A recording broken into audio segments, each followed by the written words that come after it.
Hey everybody, welcome back to Mixing Music Analog and mixingmusicanalog.com, and here on my YouTube channel. And this video is our second video that we're gonna do. We're gonna kind of finish up what I left out in the first video. Let me explain, of the Slate Digital FG Dynamics, the new SSL Dynamics plugin emulation. We're gonna compare that to, again, the SSL 611 500 series hardware that I have in the 500 series rack. So about a week or two ago, I did this comparison when the Slate FG Dynamics first came out. We listened to it on a kick, snare, piano, and some keyboards, and I think some vocals. And we did it all in isolation. The video was really popular. You guys really liked it, but a bunch of you asked me, because I didn't do it in that video, we did everything in isolation, but then I didn't do the accumulative effect and play back all 4 tracks at the same time.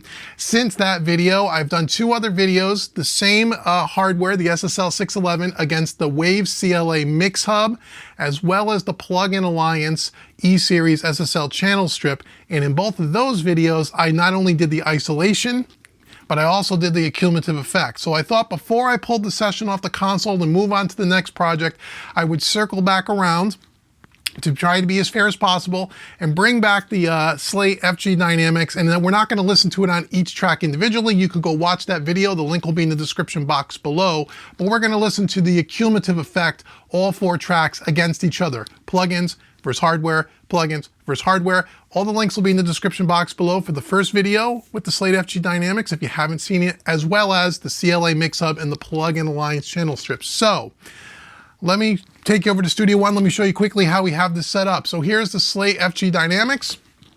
We have the first 4 tracks here in the console area here in the mixer. In pink, these are the plugins: kick, snare, piano, acoustic guitar. And you see in the channel notes, I wrote the word plugin. This is the plugin that is on those tracks, the only plugin that's on those tracks. And then I duplicated those tracks here in green. And in green, we have kick, snare, piano, acoustic guitar, and that is going out to the hardware. So the way the signal works, the signal flow is working, is it is going through the plugin first in the DAW, then out to the EQ, and out to the fader here on the console. The EQs are completely flat. There's no processing whatsoever. On the hardware tracks, on the green tracks, I made sure that the compressor is pre-EQ, just like when we're using the plugin, so the signal path is the same. Hits the compressor, hits the EQ, even though it's flat, out the board.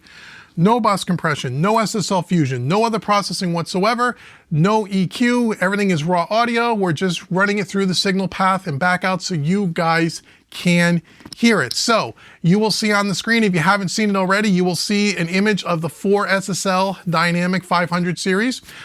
Number 1, the first one is the kick, the second one is the snare, the third is the piano, the fourth is the acoustic guitar.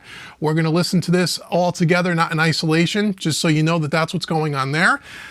On the kick and the snare, we're using a slow attack, fast release. We're using a 4:1 ratio on all 4 of these tracks, and we're compressing the kick about 3 dB of compression. You'll see that as we play back the audio.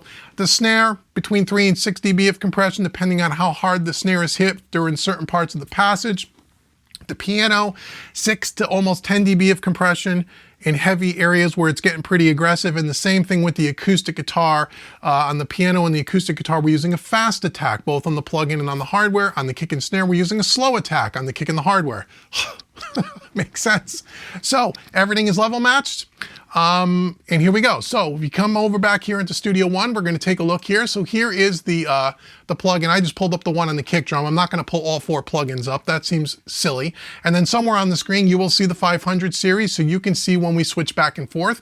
What you're going to want to do is keep your eye on the solo buttons here. Once again, all the ones in pink are the plugins, and then I'm going to mute those, and we're going to go to green, which is the hardware, and hopefully everything is perfectly level matched, the best as possible.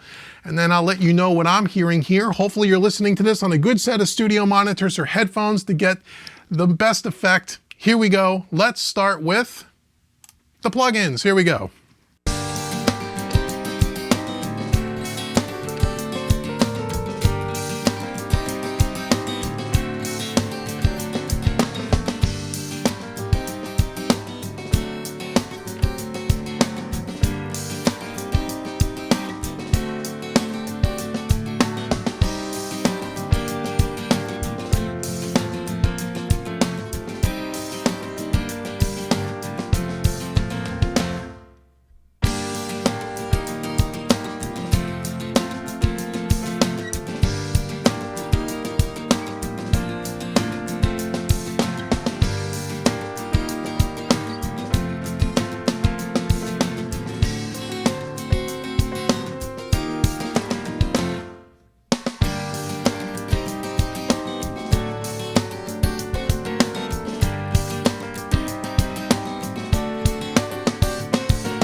Okay, so what I hear in this example, and you saw me turn down the faders a little bit on the plugin again to level match it a little bit closer, because what happens with the plugin is that on these SSL dynamics, as you compress it, under the hood is where the makeup gain kind of happens, both on the hardware and on the plugin. But the plugin, you can actually have an output trim knob to turn it down. On the hardware, you don't. So the plugin seems just a touch louder, so I pull down the faders a little bit so they're level matched. It sounds, perceived volume in the room is the same now. What I hear in this example is with the hardware, it seems like it's more three-dimensional. Again, not by miles, but a little. It seems like it's a little bit more three-dimensional to me. It seems a little bit wider. It's a little bit beefier on the low end. The plugins seem a little bit more linear sounding, more upfront, more forward, a little bit more in your face, but more linear across the spectrum, where the hardware sounds a little bit more depth, if that makes any sense. Okay, so let's get back into Studio One here. Again, we'll start with the plugins. Keep your eye on the solo buttons and let's listen again.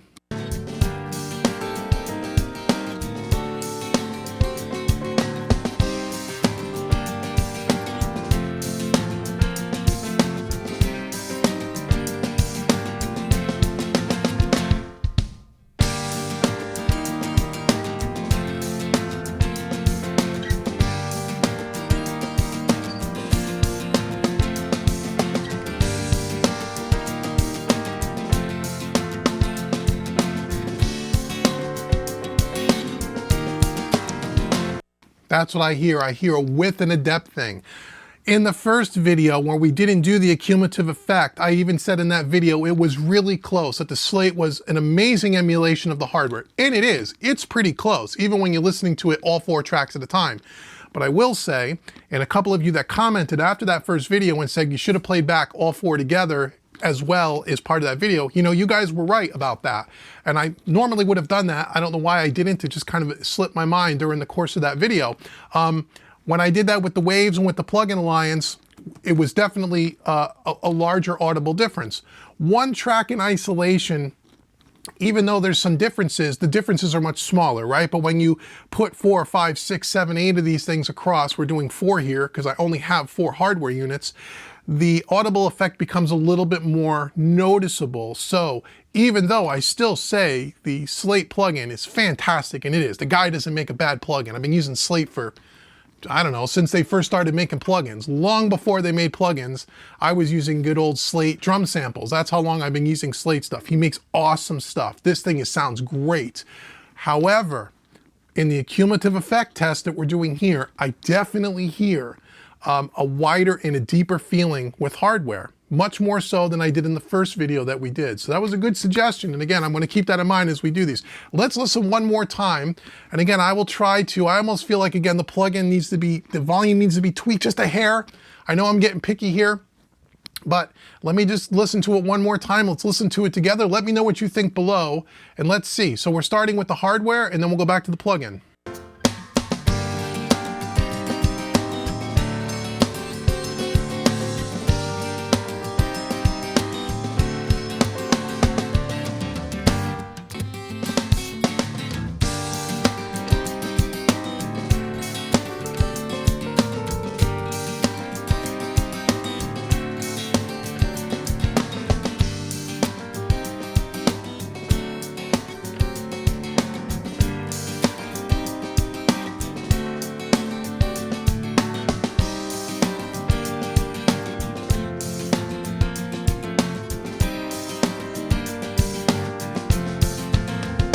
Yeah, now the volume's the same. What it is that the hardware seems a little bit more open. It seems a little bigger. It just seems like it's a little bit more big of a sound. It's not louder, at least not in here it's not, it's just larger. Way more of a difference than what it was in the first video. So again, thank you for leaving those comments below. Like I said, I try to get it right here most of the times, guys, but sometimes I'm winging it here, and it's great constructive criticism from you guys, helping me make sure these tests are as accurate as possible, because again, I have no dog in the fight. I could care less which one you would rather have in your collection, but I just want to try to bring you the facts the best I can. So the plugin sounds great. The hardware in this case, I think, sounds substantially different. You notice I didn't use the word better, because I both think they sound good. It's just a matter of what you like. And I've said that before on this channel a bunch of times in every single video, even though some people don't seem to get it when they write comments. All of this stuff is not about better, it's about difference. Could I mix with that plugin in mixes all day long and make the mix sound amazing? Absolutely. Can you do the same with the hardware? No doubt, right? What I hear is I hear a depth perception and a width to the hardware that I don't hear in the plugin as much. So that is kind of the second video here, the follow-up video. Again, I apologize for not putting this part of the test in the first video, but I did do it on the CLA Mix Hub and the Plugin Alliance video, so make sure you click the link in the description box and check those out. Again, let me know what you think below.